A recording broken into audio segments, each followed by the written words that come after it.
in the Ask Pastor Table segment is a question about the fact that God does not appoint presidents, the point you made last week. So Yao from Abokobi is asking, how true is the saying that the voice of the people is the voice of God? Then David Mensah from Kaswa is quoting Romans 13:1 that says, let every soul be subject to the governing authorities, for there is no authority except from God, and the authorities that exist are appointed by God. And he's asking, if that is the case, then definitely God does appoint presidents. Let me box that with Samuel from Ablekuma, who is saying that, by the way, Proverbs 16:33 says, the lot is cast into the lap, but the whole disposing thereof is of the Lord. Since the outcome of the lot is determined by God, can we not say that God also appoints leaders? All three are trying to interrogate the same issue about appointment of leaders by God. Maybe you want to bring clarity to the two scriptures especially. Yes, let me take them. The first one about Lot. The lot is cast, right, and the outcome is cast in the lap. The outcome is from the Lord. It's not even talking about election of leaders. It's talking about casting of lots.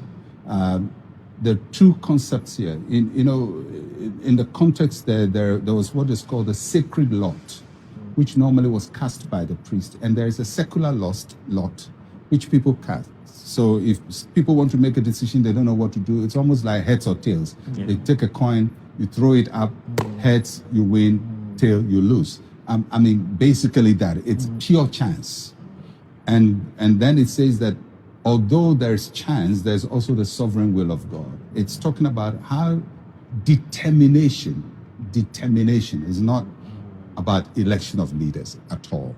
Because in a vote, it's not a game of chance. It's the will of the people, the choice of the people being canvassed for.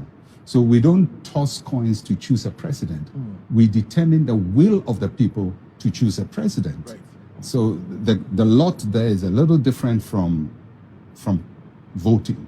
So that's the first thing. Be subject to those in authority. Those in authority are appointed of God. If we take it as literally that way, then it means anybody who opposes a certain president is opposing God. And so if we take it that literally, it means you cannot even elect and be an opposition member, and you cannot be voted to replace a certain president because he's already been established by God. What the verse is saying is not that the man is appointed by God, but the office is recognized by God. And God recognizes whoever is there. We put the people there and God recognizes it. So the president, therefore, of any nation is not appointed by God. He's elected by the will of the people, but God recognizes the authority of leaders and what they're supposed to do. And the voice of the people is the voice of God. That, first, is not in the Bible. It's a general speech. But it is trying to talk about unanimity. When everybody has the same mind, we say, maybe it's God.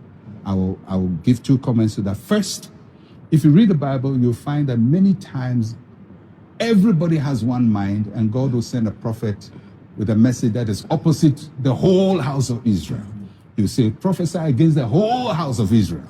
In other words, everybody thinks this way, but it's not the voice of God. So the voice of the people is not the voice of God necessarily. But if you were to take that phrase into consideration, it's talking about totality, unanimity. When we vote, we cannot say that the majority is the voice of God because they won by a couple of thousand votes. So there's a whole vast majority who did not agree with, or vast number who did not agree with this position. So the vote is not the voice of the people because some people didn't vote that way. The vote and the outcome of the vote is the voice of a majority of the people. And we have decided that once we have a simple majority expressing their voice, it elects you as a president. We cannot therefore use that to say God has spoken. That doesn't make sense. So I know it's uncomfortable for people to think that God doesn't appoint presidents, but no matter how you turn it from the scriptures, he doesn't. Many times we think because in Israel, God did, to, not all of them, but a couple of them.